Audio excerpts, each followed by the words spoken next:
Coming up next, this legend and his band would play a brutal run of 265 live shows in a horrendous year on the road, and it would all blow up in a would-be brawl between, get this, rednecks and hippies at a truck stop spawned by an act of bigotry. The legendary artist in the middle of all of it turned the experience into one of the most distinctive and heart-stopping vocals in the history of rock, and the definitive song on the subject of life on the road. I'm telling you, it's a 70s classic that didn't take off until he released it as a live version. Then a metal band would cover it in the 90s and blow it up all over again. Get ready for an amazing story of a classic from the rock era. Next on Professor of Rock. Hey music junkies, Professor of Rock, always here to celebrate the greatest artists and the greatest songs of all time. If you love rock and roll, the music of this 50s, 60s, 70s, 80s, 90s, the rock era, you're going to love this channel. This channel was made for you. Make sure that you subscribe below right now. Click the notification button so that you never miss out. We have the stories from the legends every single day. You never know who's going to be on here. We also have a Patreon that you're going to want to check out. We just put up a 15-minute video, a lot of interviews in it, and we have a new show there. You're going to want to check that out, and also check out our new merch. The music of Bob Seger. It's not merely hooky songs with a rousing chorus. Not even close. His songs are masterfully narrated emotional novellas of Americana.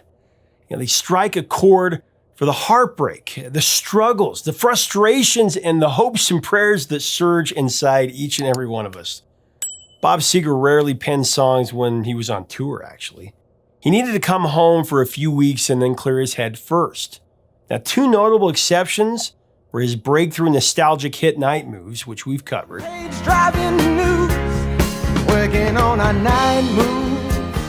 the stirring portrayal of the dark side of fame called Turn the Page. Here I am on the road again. Bob Seger was signed as an artist for Capitol Records in 1967. He was contracted on the strength of his riveting live performances. Seger had a few regional hits in the Midwest, and he had a number 17 hit on the Billboard Hot 100 with Ramblin' Gamblin' Man. That was in '68.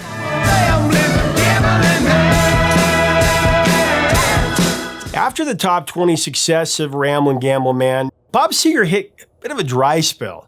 Capitol released 6 singles by Bob Seger between 1968 and 1974, all of them stiffed. The highest climber out of the bunch was Seger's cover of Tim Hardin's folk song, If I Were a Carpenter. It stalled at number 76.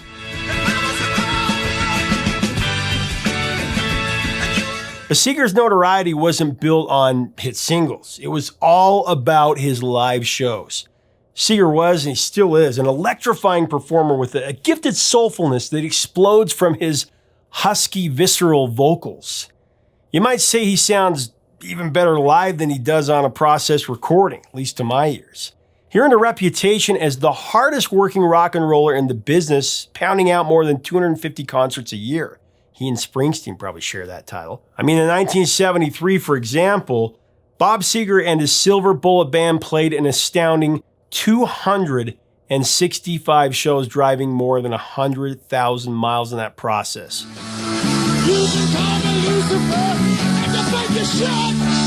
Turn the Page, Seger's expose about the other side of fame, away from the glamour and glitz of the big lights, that was conceived in '72. At that point in Seger's career, he'd been touring nonstop for a good 8 or 9 years. But he felt like his career wasn't progressing. It was just gig after gig with really nothing to show for it. Seger and his band were on the road so much, Bob used to joke that they were more like truck drivers, moonlighting as musicians. Tour buses were, not the cushy hotel on wheels that they are now. Living on a tour bus back then was like living in a youth hostel, or worse. There were used Greyhound buses that putted along on the verge of breaking down at every single stop. As a catharsis for being lonely and homesick, Seger began writing a song that disclosed what really happens on the road. He wanted to write something for the truck drivers, the traveling businessmen, and all those who are away from their home and family for extended periods of time.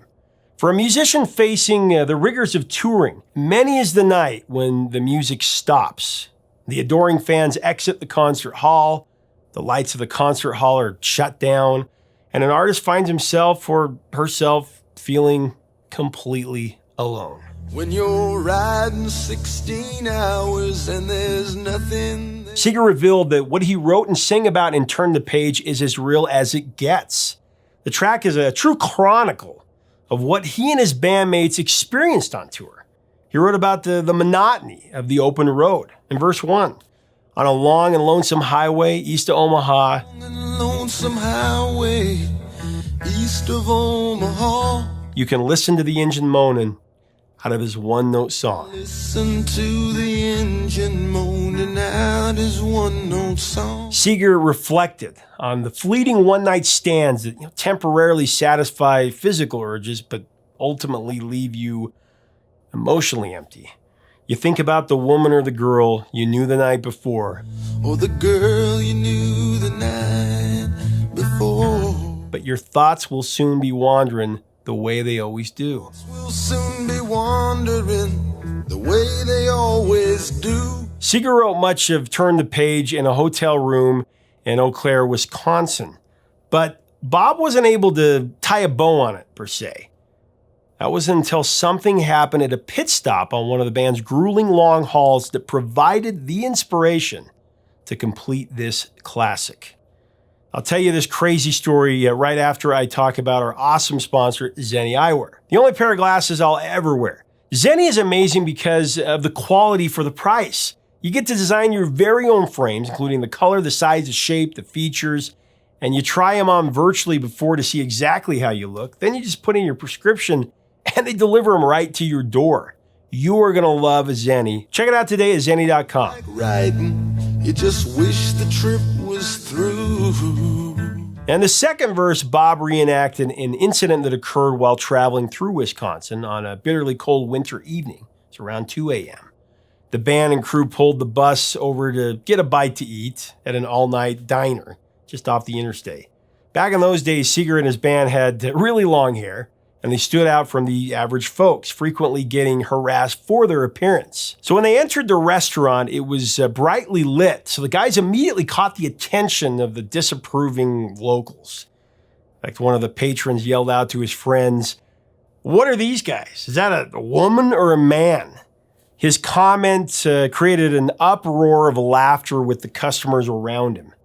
Seger logged the remark and paraphrased it in the pivotal second verse of Turn the Page. Is it woman, is it man? And you always Seger elaborated on the incident, remembering it happened when he and his band were touring with Teagarden and Van Winkle and Monk Bruce. He recalled that Teagarden, whose full name is David Teagarden, he was ready to fight the detractors inside the roadside dive. Although he was on the smaller side, Teagarden was so revved up, he was ready to scrap. Seger and the rest of the guys had to drag him out of the restaurant to avoid a brawl. The Seger gang and the Teagarden crew, they were skinny rockers, but sleeping inside their tour bus were some really big, burly roadies who would have relished the opportunity to throw down on someone that, just hated on them, just because of the way they looked. Ridiculous. Lucky for the locals, they didn't follow Seger and the gang back to their bus, or it could have been ugly. and you always seem outnumbered, so you don't dare make Public ridicule on the road was something that Bob Seger found unreasonable and shameful, but it was a common occurrence. Back in those days is where the extreme highs and lows of an aspiring rock star. 1 minute you're on stage in front of thousands of people playing Star Again, as he says. Putting all the energy that you have into this performance, sweat pouring out of your body, feeling the euphoria of the crowd, screaming before you, singing the lyrics to the songs that you wrote. But most of the time, you're on a lonesome highway, traveling to the next gig, feeling like you're a million miles away from home. There I am on the stage. Since the late 60s, Seger has dealt with the annoying affliction that many music artists suffer from, tinnitus. Now, tinnitus is, of course, a constant ringing or hissing in the ears caused by unprotected exposure to music being played at a high decibel. I have it a little bit myself, unfortunately. It's particularly loud for the affected person when there is no other exterior sound, like when someone is trying to sleep. At the end of verse 3, Seger alluded to his condition. Later in the evening, as you lie awake in bed with the echo from the amplifiers ringing in your head. The echoes from the amplifiers ringing in your head. We've all had that ringing in our heads, at least for a few hours after attending a loud concert. But if you have tinnitus, the ringing never leaves you. I used to be in several bands, and so I think that's where I got mine. But yeah, it's one of the pratfalls of rockin' loud and proud, I suppose. Now, as transfixing as Seger's lyrics are in Turn the Page, the idea to incorporate an alto sax solo for the intro, that was a stroke of genius that would ultimately elevate the track to iconic transcendence. It started at Leon Russell's church studio in Tulsa, Oklahoma, when Seger and road manager Tom Weschler played the unfinished version of Turn the Page for saxophonist alto Reed. Seger and Weschler told Reed that they heard a sax on this song. When Reed asked to explain what they wanted, Weschler illustrated the atmosphere that they imagined the sound of Reed's sax to create. Picture a black and white movie, is what Weschler said. A movie like The Man with the Golden Arm.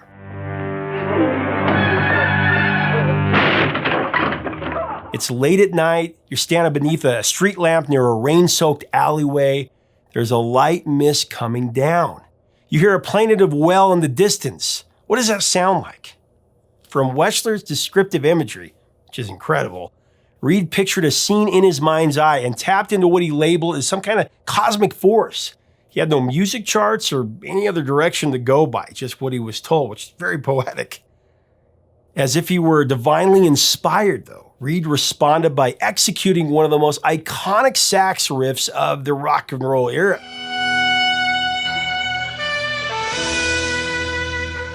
In addition to his enthralling lead vocal on Turn the Page, Bob Seger played the electric piano parts on the studio recording. Drew Abbott laid down the guitar parts. Chris Campbell played bass. Charlie Allen Martin was on drums, and then Robin Robbins worked the mellotron. Turn the Page was included as a cut on Seger's album back in '72, released in '73. The track was not released as a single, and it was largely undiscovered beyond diehard Seger fans until Bob and the Silver Bullet Band made a live recording of their magical back-to-back performances at the old Cobo Hall Arena in Detroit. That was on September 4th and 5th of 1975.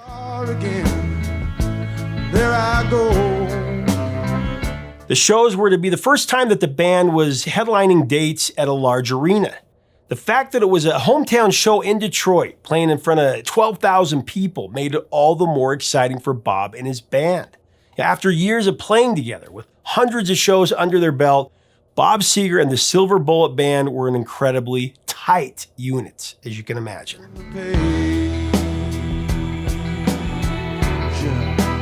For the hometown fans, they just wanted to deliver their greatest performances and leave no doubt that Bob Seger and the Silver Bullet Band had finally arrived. One of the songs on the set list for those shows at Cobo Hall was Turn the Page. It's an old one. It's called Turn the Page. Bob Seger remembers how great it was to have world-class onstage monitors, and while he sang Turn the Page on that massive stage, he had never heard his voice sound so good. I didn't like the music that you played. The live version of Turn the Page, captured on the Live Bullet album, was a galvanizing performance. And along with the breakout success of Night Moves, that led to the elevation of superstar status for Bob Seger.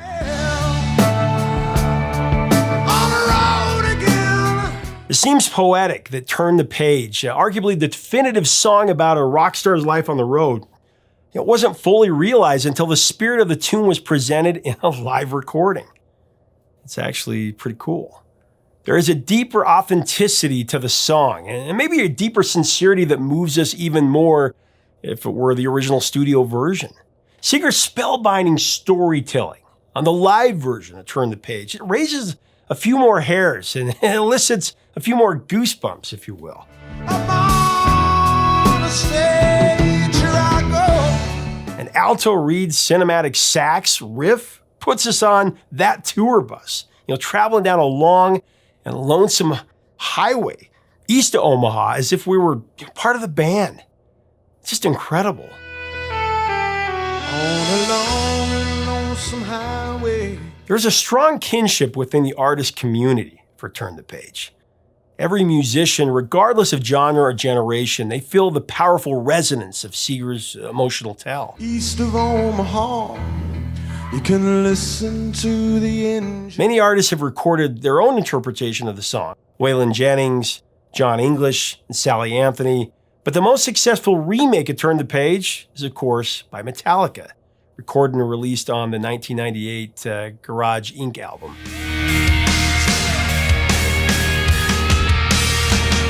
Metallica's Turn the Page shot to #1 on Billboard's Hot Mainstream Rock chart, and it held that position for 11 weeks, I think, consecutively. Longer than any other Metallica song has been at the top of the rock chart, mind you. Metallica's Turn the Page also cracked the top 10 in Germany, Canada, and Finland. The idea for Metallica to create a version of the track came from co-founder drummer Lars Ulrich. Lars was driving across the Golden Gate Bridge in San Francisco when the live version of Turn the Page by Bob Seger and the Silver Bullet Band came on the radio. While listening to the track over his car stereo, Lars thought of his Metallica brother, frontman, and co-founder, James Hetfield. Lars recalled thinking to himself, man, this song has James Hetfield all over it.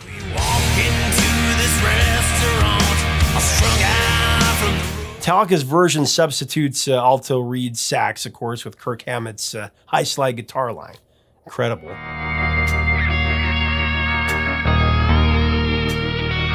Even though Metallica's rendition was pounded in heavy rotation on rock radio, MTV wouldn't touch the video because of some nudity and a scene depicting a sexual assault between a prostitute and one of her Johns.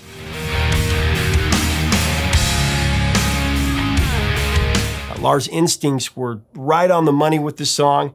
Being the road warriors that they were, they could relate to every single word, every single note that Seger wrote and Turn the Page. James Hetfield executed an intensely honest vocal on that, and the band showed reverence to the gravity of Seger's original, while injecting it with a shot of dark Metallica heaviness.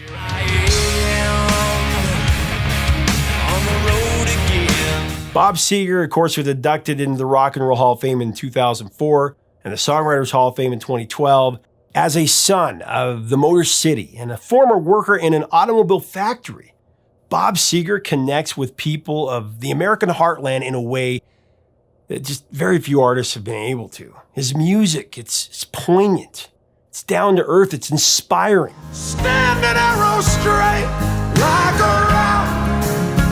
When Bob Seger feels compelled to write a song, he does so with no gimmicks, no ulterior motive. He simply expresses what is burning inside of him, and that vivid integrity, it invigorates us. Turn the Page is an imperial example of just how real and timeless the music of Bob Seger truly is.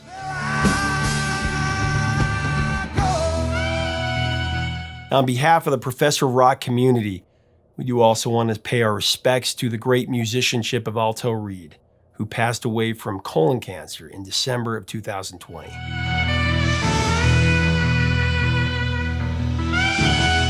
As I grow older, Bob Seger grows in stature, in my mind and in my soul. Since I was a kid, he's always been a favorite, but he just gets better the older I get. He covers every facet of our lives, unrelenting joy in old-time rock and roll.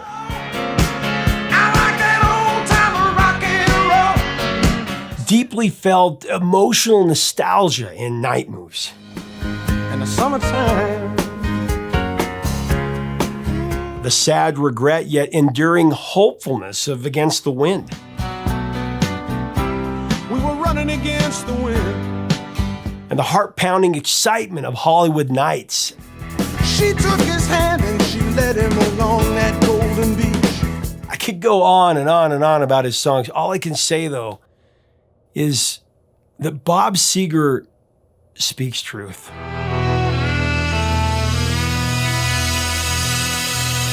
Leave us a comment about the heartbeat of American rock, Bob Seger.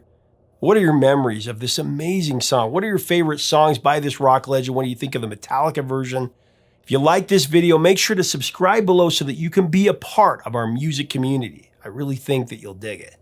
And make sure to get your tickets to Professor of Rock Live below and check out our Patreon for even more content. That helps us keep the music alive. Until next time, 3 chords and the truth, my friends.